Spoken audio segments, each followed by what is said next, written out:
guys, it's Kristen and Ellissa. Hi. Ellissa is one of our other awesome sisters, and she is going to do a video with us today, or with me today, because we're going to talk about overcoming social fear and anxiety, which you have an awesome story. So we're going to get into her story, her testimony really about that.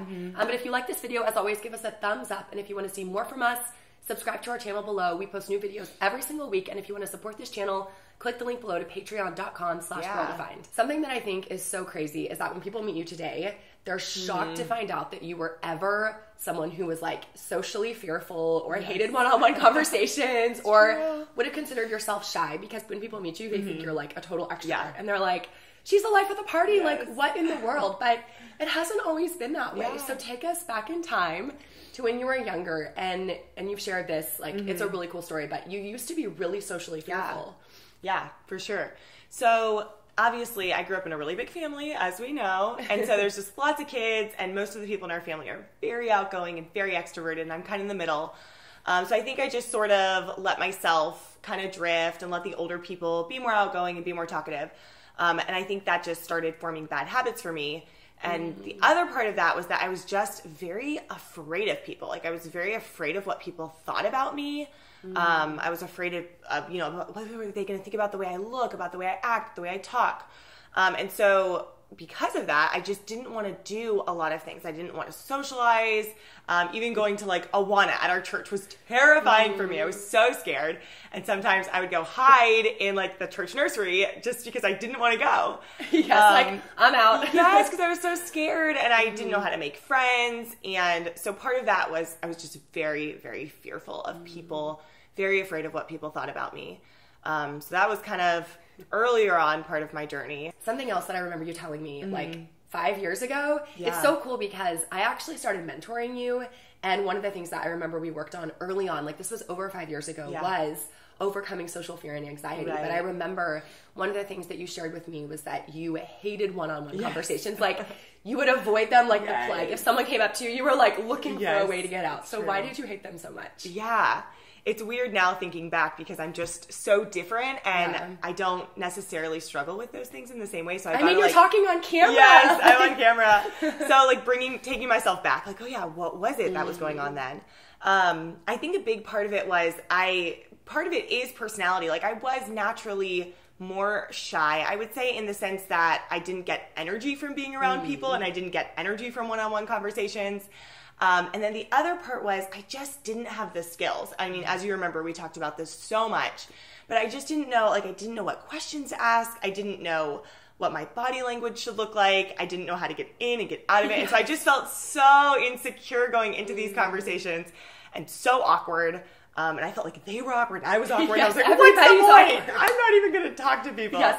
I think that's something that's underestimated, is just on a practical level, like social skills. Right. Like having the skills to be able to engage in like conversation, to ask questions. So that's something that you also grew in. So transitioning then from who you were then, you're obviously a very different person today. Like when I see you at parties and I see you hosting things, I'm like, this is not the same girl I used to know. So what happened? Like take us on that journey of who you were and how you grew out of that to who you are today. Right. Yeah. Well, that's a great question.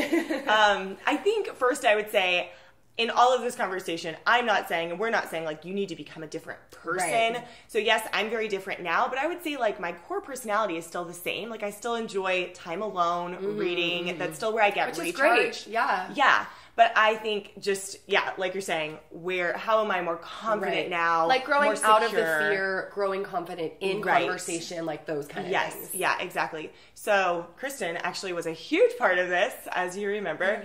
I basically just went to her and was like, hey, I'm really tired of feeling awkward, and I'm really tired of like not having one-on-one conversations. I want to get to know people, and I want people to get to know me, but I don't know how to make that happen. I have this desire. I just don't have the practical tools to be able to make that happen. And so we started meeting actually one-on-one, and we did like things. Now that I look back, I'm like, that was so brave. And so like, I would feel so awkward now doing that, but it was amazing. Like what, for example? Yeah. So we would do like role playing. She would act like someone I knew that was maybe like a really confident, outgoing person. and she would help me walk through how to communicate with them. And so she would ask me questions, and she'd be like, okay, how are you going to respond? What are you going to say? I forgot about that. Yeah, that's really what funny. questions could I ask them? How will I respond when they ask me questions? So we literally walked through all these super practical things that helped me so much. Yeah, that was amazing. Okay, now tell us about the fear part, because that was something I know that's been a long journey of overcoming the fear of people, of their opinions of you, of them thinking about you, of you obsessing with their thoughts about you. So how did you, how did God grow you in that? Yeah. So I think part of it was, growing up, and if you've ever heard me talk or hear my testimony, I didn't have a super strong relationship with the Lord when I was younger and in high school. And then that changed, and I feel like God just gave me a desire to really want to get to know him better and get to know him deeper. And so I started having my own quiet time. I was in his word every day. I was praying. And so for me personally, that time with him in his word really started to change the desires of my heart. And so instead of fearing people, instead of not wanting to be around people, I wanted to be known by people. And I wanted to love other people. And I wanted to be in social situations because I knew I could serve people and I could love people. I knew that's what God wanted for me. And so being in his word really changed the desires of my heart. And I just realized people are people, and we're all in this together. Like, they're a human just like I am. And they're, they have their struggles and I have my struggles. And so there's really not anything to fear. And when you take the focus off yourself and you're like looking around at everyone, you're looking at yourself, of course you're going to be terrified. But when you start looking at Christ and you just remember who you are in him, then I think that really takes a lot of the fear away and a lot of the pressure that you put on yourself. Because it's like, that was an awkward conversation. That went really weird, but it doesn't matter. But that's okay. Moving on. It's okay. Moving on. So what would you say to someone who is struggling? So if you're watching this and you're like, I hate social settings. I fear one-on-one conversations. I'm always worried about what people are thinking about me. I don't have the social skills. What would you say? How would you encourage someone who's in that state where you used to be? Yeah, that's a great question. So let me first just pull up a couple Bible verses that really help me. Because like I was saying, being in God's word and having a relationship with him is what I think really fuels those desires and really, gets your eyes off yourself and helps you focus on Christ and want to love people around you. So let me just find them really quick. I know, it's like a huge Bible. But I've got it bookmarked here. Okay, so the first one is, and you can even write this down, is going to be Proverbs 29:25. And it says, the fear of man lays a snare. The fear of man lays a snare, but whoever trusts in the Lord is safe.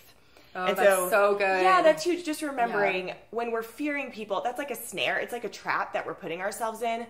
But when we're trusting in the Lord, it's safe. It's a safe place to trust in the Lord. And we don't have anything to fear when we're trusting him. So that's a huge one just to meditate on. Yeah, and as we go into social settings, because I used to be really fearful also, and that's what a lot of people don't know is growing up, I was also very scared of social settings, and I didn't like one-on-one conversation. So God took me on a journey before he took you on yours, but that was a huge thing for me, was I was so fearful of people, and I wasn't trusting in the Lord. So that's a huge one. Awesome. Yeah, that's huge. And then the other one this is a great one just to memorize and kind of meditate on, have in your heart, is Hebrews 13:6, and it says, so we can confidently say, the Lord is my helper. I will not fear. What can man do to me? And I feel like that one just really nails it because it's talking about confidence in the Lord. And then the end part just kind of seems kind of funny. Like, what can man do to me? And that's just like, what can humans do to me? Like, what can they really do to me? Like, the most that's going to happen is it's awkward and maybe they don't want to be my friend. Like, that's the worst that's going to happen. They don't give us worth and value. They don't change our identity. No. Like, their opinion of us doesn't matter compared to what God says about us. Yeah, exactly. In conclusion, you mentioned some practical things that you learned to help engage just like practical social skills. Right. So what would you say is one of the biggest things that you would want to share with others that helped you just practically develop those social skills? Yeah, for sure. So one thing that Kristen actually really helped me with was learning how to ask good questions. Because I think that's something that really, stops us because we just don't know what to ask people. And the awkward silence is the thing we all dread the most. We dread it. So if we're prepared with some great questions, that will help so much. So for an example, just so you can kind of get an idea, open-ended questions versus closed questions. And what does that mean? Yeah. So a closed question would be an example. Like, hey, Kristen, how are you? Good. She's good. All she... End of conversation. Yeah, she's just answering with one word. And so a closed-ended question is she can answer it with one word. I'm good. Fine. Nice. You know, things like that. Open-ended question would be she's forced to expand on that, and it keeps the conversation going.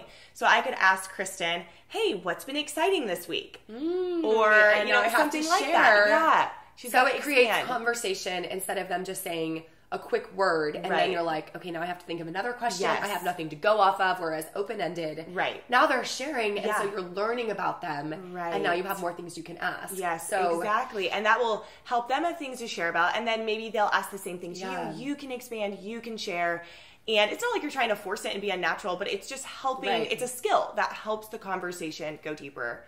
Yeah, so how can someone learn how to ask open-ended questions? Like, was there a place that you went to learn about these questions? Right. So something that we actually worked on years ago was I would memorize questions. And I know that people may, you know, oh, that's weird, I don't want to do that. But it's a skill, y'all. And if this doesn't come natural for you, it's something you're going to have to develop, which is I had to develop this.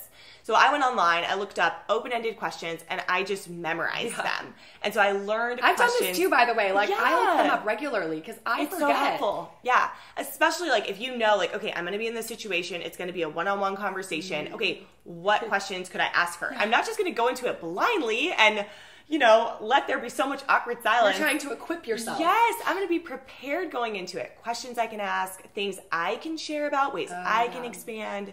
So that would be a huge one, just learning how to ask good questions. Thank you so much for sharing a little bit of your story, y'all. She's about to do something huge. Like, I think if I had told you this 10 years ago, you would have never believed that this was going to happen. But if you appreciate what Ellissa's sharing and you want to hear more from her, guess what? She is going to be teaching a breakout session at the upcoming GirlDefined conference on August 2nd and 3rd, 2019, this year. And you're going to be sharing about literally what we're talking about here, but taking a deeper dive. So how to overcome social fear and anxiety. And you're going to share your full story and give lots of tools and biblical help. And so that's something that I think 10 years or 5 years ago, you would have been like, I would never stand in front of people. 2 years ago. And like teach a session. So to me, that's just a testimony of how God has grown you and given you confidence in Him to overcome fear and to just love people. So I am so excited. So if you guys want to hear more from her, I hope you'll click the link below, find out about our conference. Tickets are on sale right now. It's in San Antonio, Texas. We would love to see you there in August. This Facebook, if you want to like it. Yeah, if you want to like it, if you want to subscribe, if you want to support us, boom. Follow us on Instagram. I'll let you do another song at the end. Nice. And I don't know what I'm saying. I don't know where I'm going. Oh, wait, what? So you're just saying, and I think it would be really helpful to share some of those practical tips. Start over. Awesome ending. Like... Click that link. Okay, guys, if y'all love this channel like I do, then y'all need to subscribe. Wait, y'all need to support these girls on Patreon. I support them, guys, and I'm poor and I'm single, and it's not that much money. It's like less than a coffee. It's like $1, I think. Right, $1 a video. It's like $4 a month. That is literally cheaper than a latte. Y'all can do it. I support them. So if you like these videos, click the link below to join the support team.